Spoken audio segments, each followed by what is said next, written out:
Spare not, lift up your voice like a trumpet, and tell my people their transgressions, and the house of Yaakov, Jacob, their sins. Blow ye the trumpets in Zion, sound an alarm in my holy mountain. Let all the inhabitants of the land tremble, for the day of Yahuwah Yahweh is at hand. Your mouth is a trumpet. Blow ye the shofar. Amen.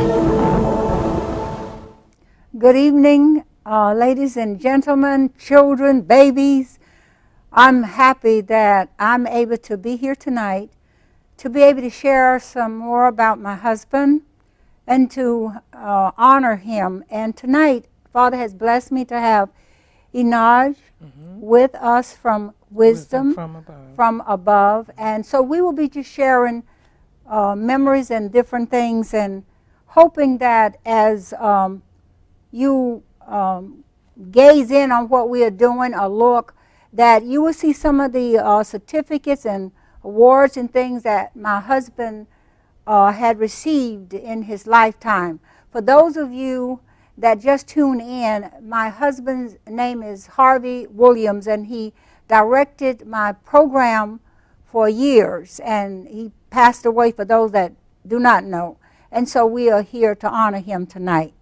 And so we will open this by I want to read a scripture, but I want Inaj to say something before I just start reading the scripture. You have something you want to? Yeah, I would like to say that I put a prayer in one day that God would send me a director that was dedicated, and it was not working for Channel 21 or for my show, but for God. And then Pastor Flora's husband, Mr. Harvey Williams, whom I love dearly and will miss, dedicated himself and said to me, I'll do it.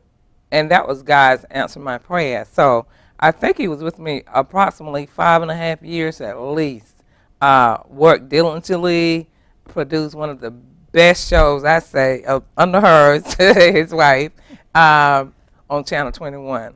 And like I said, he was someone that I have no problem in saying a model man of God, that I feel like if every young man had just met him or get one positive thing from him, their life would be totally different.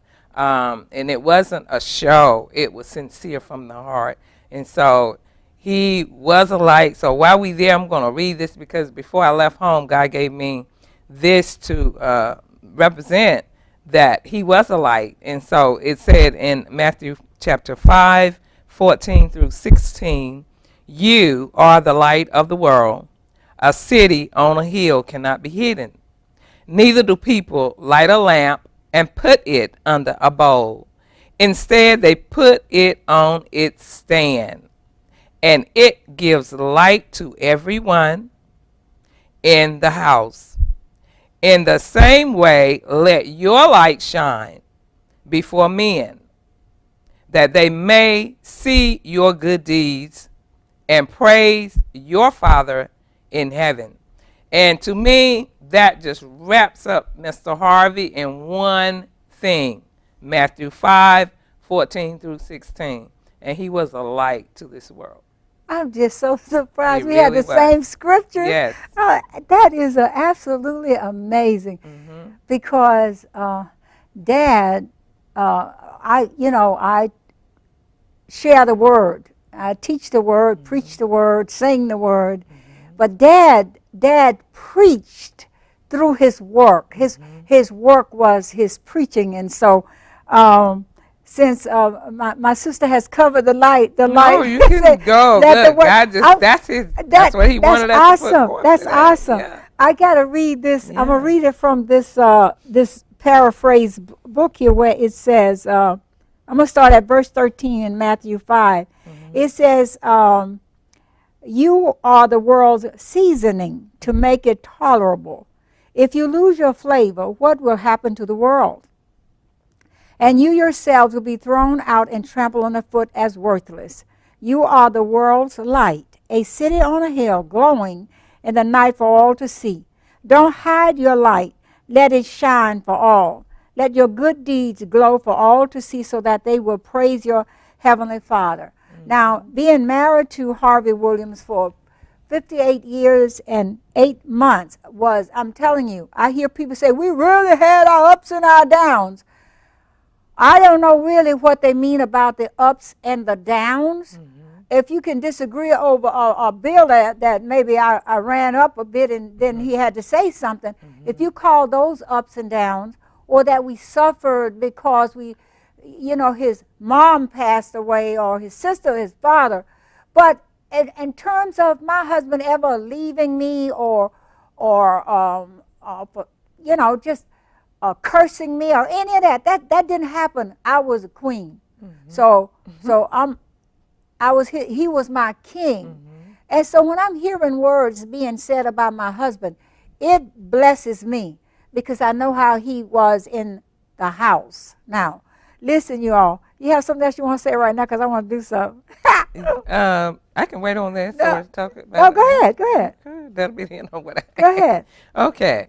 And the other one that I had, well, really, I wanted you to talk about your relationship with him and bless somebody with those words. We just jump back and forth because I want to read what this badge, it says badge. Okay, read it. And Dad wore his badge, and it was in his heart and in his action. And you didn't have to wonder whether he liked you or not. Okay, you need But, to turn so it anyway, in. I can see it. Okay. Now this is called the badge because my husband was in the law enforcement for 31 years. So we had the physical law of the land and we had the spiritual law. So Dad and I used to have some absolute great discussions because the spiritual law, if you didn't do the spiritual law, then Dad would get you. That means, he would arrest you if you steal. And the spiritual law say don't steal. So if you steal, So let me read this right here. It says, the badge, it comes in many shapes and sizes. And over the bearer's heart it stands. Wow. Representing honor, peace, order, and dignity, regardless of how small or great the demand. It is awake all day and all night, for it can never sleep. It must be alert, willing, and able to protect the strong as well as the weak. Boy, it's kind of hard to see. Okay. It shows no prejudice to any. It sees no color, race, nor creed.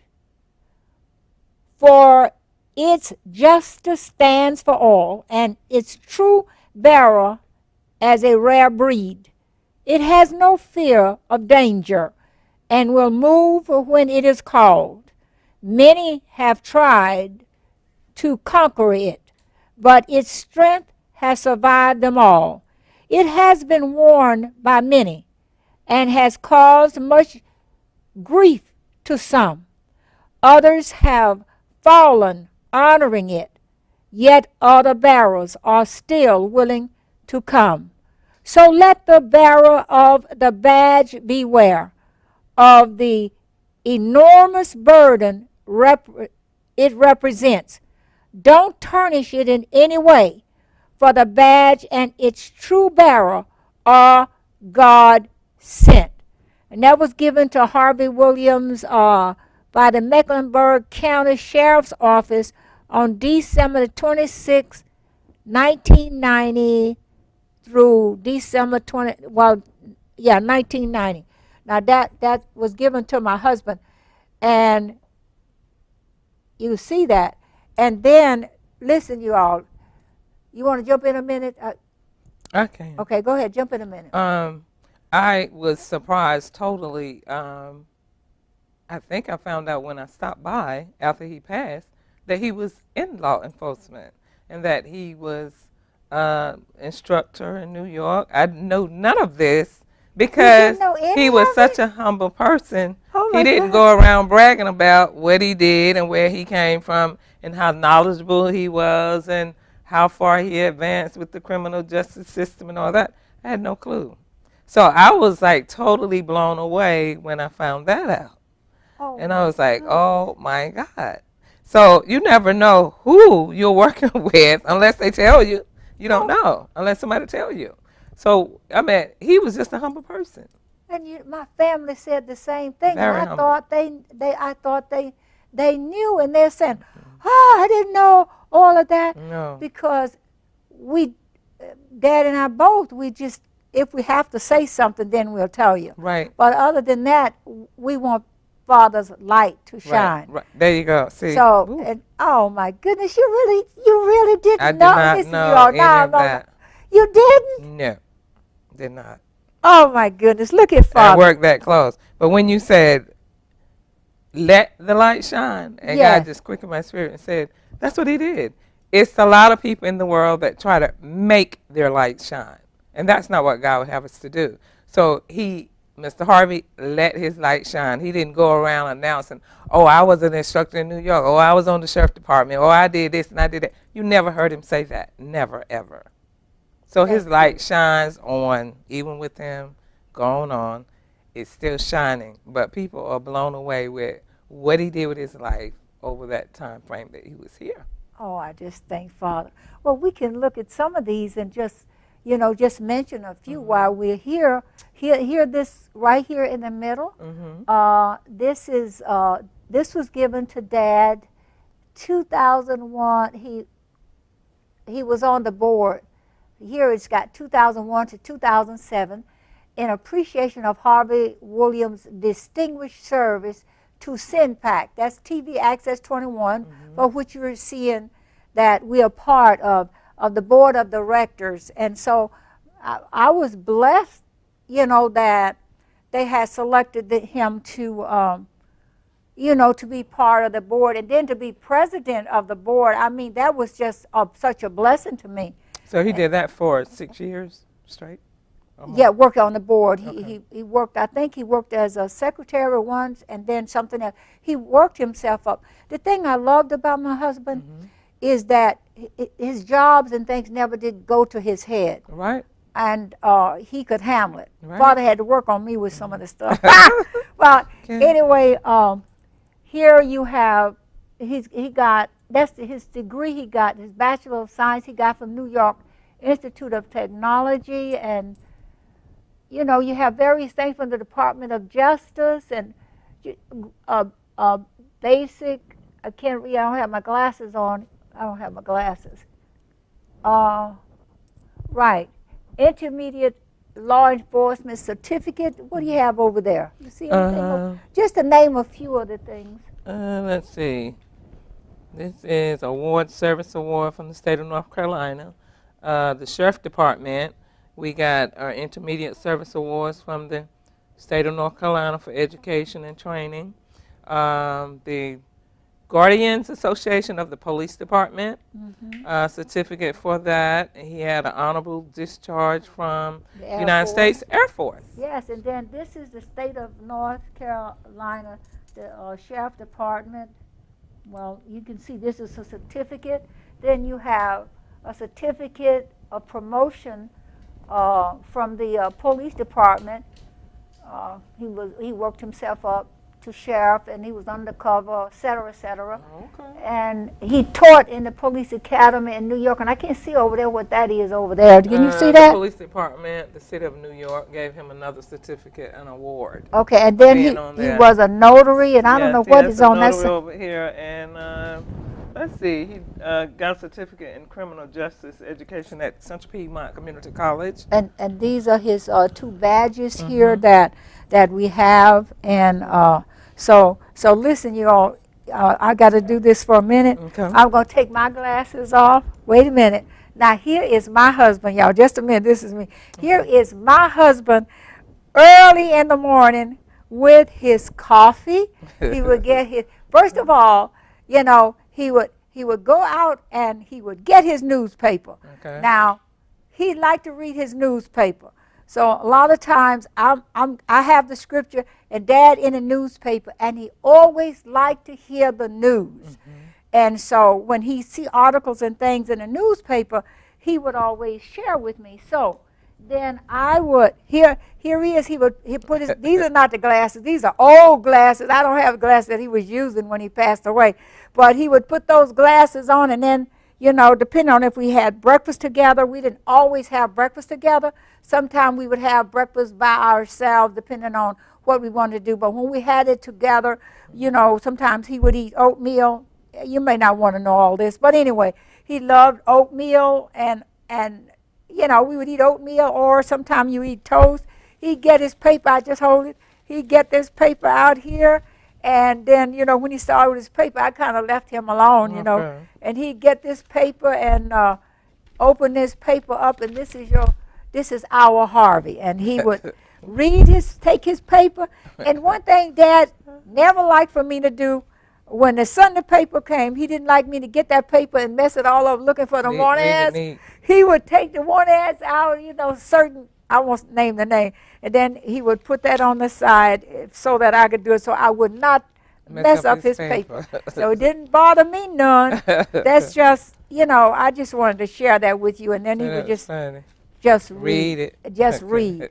Now listen, what else you got to share? I want to tell y'all, I was number one. Listen, hey, I was number definitely. one. I'm going to talk about Pastor Flora and Mr. Harvey, what I'd seen and knew and looked back. To me, it's like she said, she was his queen.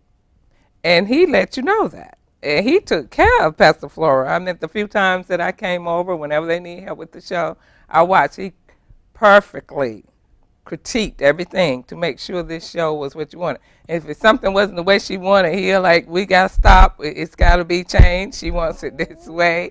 And so I was admiring all of the qualities that he had in the relationship. So when I saw these beautiful pictures of when they were younger, I don't know how old she was when she got married, but I'm sure they were young to have been married. How many years again? 56 years 56. and 8 months. And I told her that I thought that relationship was one of the relationships that was a model relationships for Christian couples.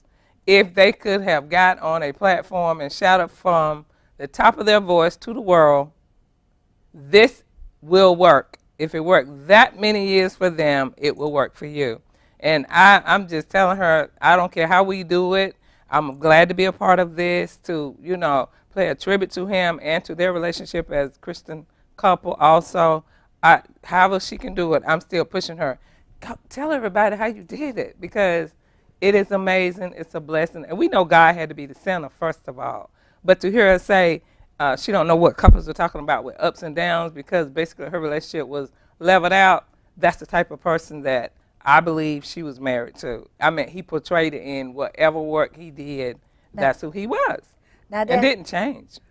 Now, well, that's everything you said is true. Mm-hmm. Well, we had agreed. My husband came from a broken family, mm-hmm. and I came from a broken family. Mm-hmm. So we just didn't. If we're going to get married, mm-hmm. it had to be forever. for the rest of our mm-hmm. lives. One thing that we never like to do, mm-hmm. you never like to go to bed if you are angry with each other. You don't go to bed with an attitude. Mm-hmm. But I had to learn that in the beginning of our marriage, because I can't remember, something I disagreed, and my friend was having an influence on me. Mm-hmm. You know how friends are, and things like, mm-hmm. you know, do you make sure your husband bringing home all your money, mm-hmm. and all that old kind of stuff, and I'm trying to pull that off on my husband, and my husband asked me what is your problem? Mm-hmm. The pay stub is there, you can check it out. That's just the influence of the friend, but it was some little thing that had happened, and I try to, we call it stick your mouth out, mm-hmm. you know, stick your lip out. Mm-hmm. And I must have did that for a few days. Ooh. And I didn't like that. Mm-hmm. Dad and I, we said, we can't have that. Mm-hmm. Dad didn't like to argue. I don't like to argue. Wow. So we would always check each other. Mm-hmm. I'm trying to think of some highlight in our lives other than our beautiful children mm-hmm. and my beautiful daughter-in-law and grandchildren. I can't seem to know what to highlight here. It's so much. I can just say this. When I wanted to go to college when I got out of high school, and it was a dream, and I met Harvey, and I still hadn't realized my dream. We had our 2 children. My dream still hadn't happened. I hadn't gone to college. But one day when we were talking, and I took a course, one course at a university, and then I took another course, and then Dad talked to me. We were walking up 42nd Street swinging hands, and he said, why don't you just go ahead on and just go to college full time? So he always encouraged me to pursue the things that made me happy. And I did the same thing with him. But go ahead. I can't think of any outstanding thing right now to even tell you. Well, I'm going to do a little interview right quick. Okay, good. What, how did y'all meet? And you knew that that was the man that God had for you. Well, we met in New York. I left Baton Rouge, went to New York, and we met in New York at his cousin's house. And I didn't know when I first saw him that, no, I was writing two guys. So, I mean, he was different. Yeah. I don't know if it was love at first sight, how much it's a gradual love. So I hope I answered your question. Yeah. Okay, give me another one. So out of all the years, you can't remember, other than the little disagreement about the little money thing, how did you really maintain that level? Like all those years. Think about those years. That's a long time. I think it stems from every household that I came out of. There was always a man or a dad in the house, and I watched the women. It didn't matter whether the woman finished high school and could do the writing and the man could not write. They always showed honor and respect to that man, and that used to puzzle me because I said, how come he can't even write? Okay. And so then I would watch. It was three role models in my life. And so I was trained how to treat my husband and how to reverence my husband. They didn't tell me, I just saw. Wow. So when I got married, then I knew I had to carry over some of the same things they did. And this is what I mean by that. If my husband and I are both working, I didn't expect my husband to come home and clean the house. That was my job because I decided to go to work. But the way Dad would help. I never had to say, help me clean the house. Or if I'm cooking or I'm tired, then Dad would take up the slack. No matter what it was, he would take this slack up when it came to our kids.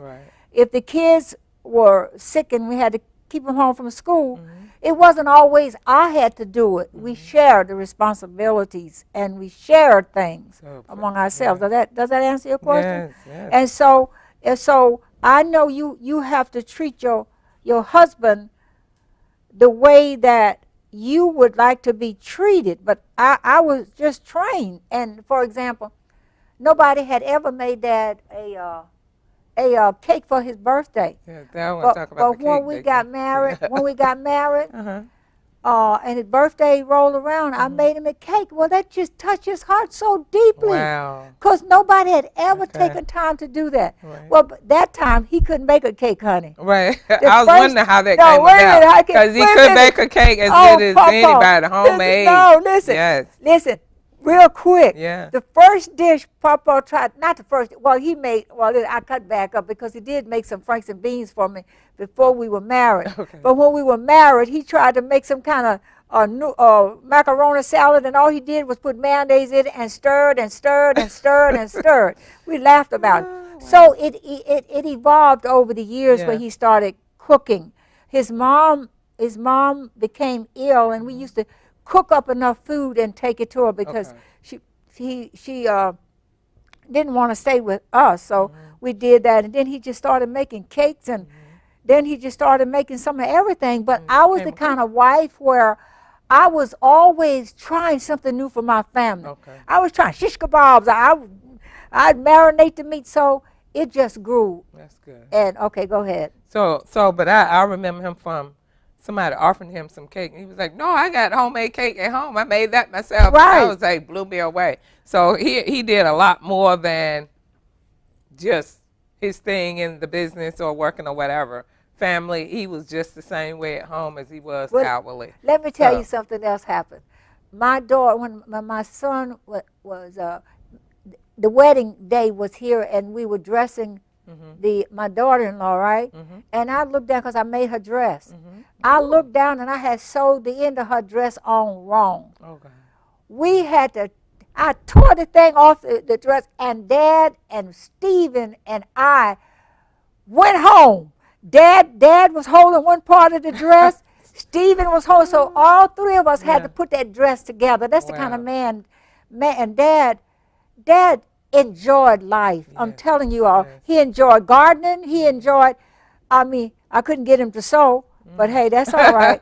But Dad just enjoyed life. Ask me, because he worked in the polls. I remember I worked at the same precinct before then, but I also knew he would bring people vegetables out the garden and share those too. Right. So now, I'm going to read this right quick. In Psalms 92:13 through 15, planted in the house of the Lord, they will flourish in the courts of our God.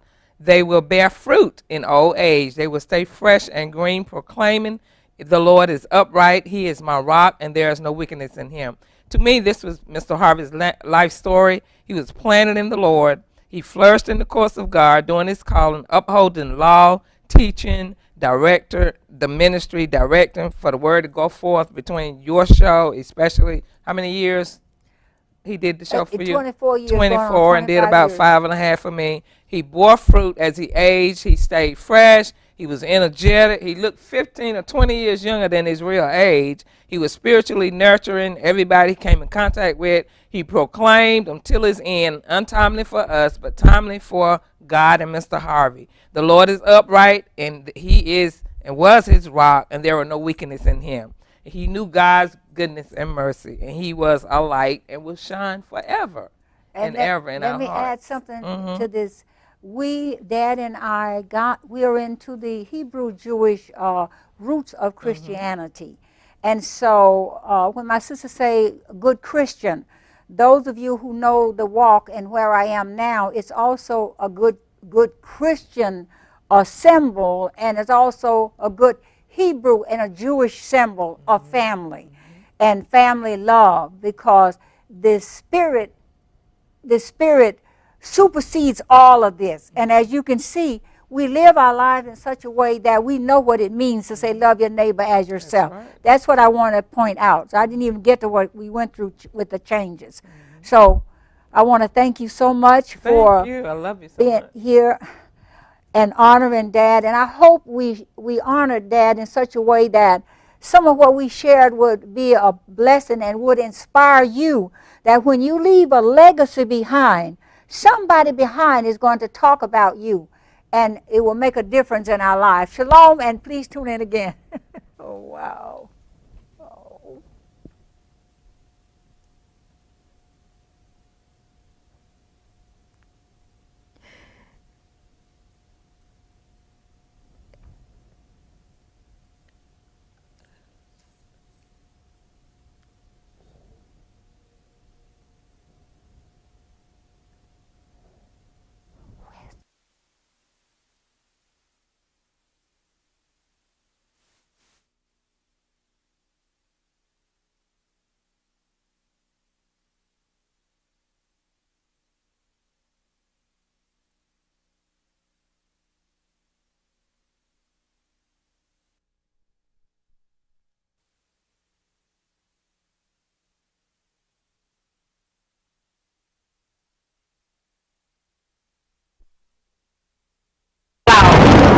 Spare not.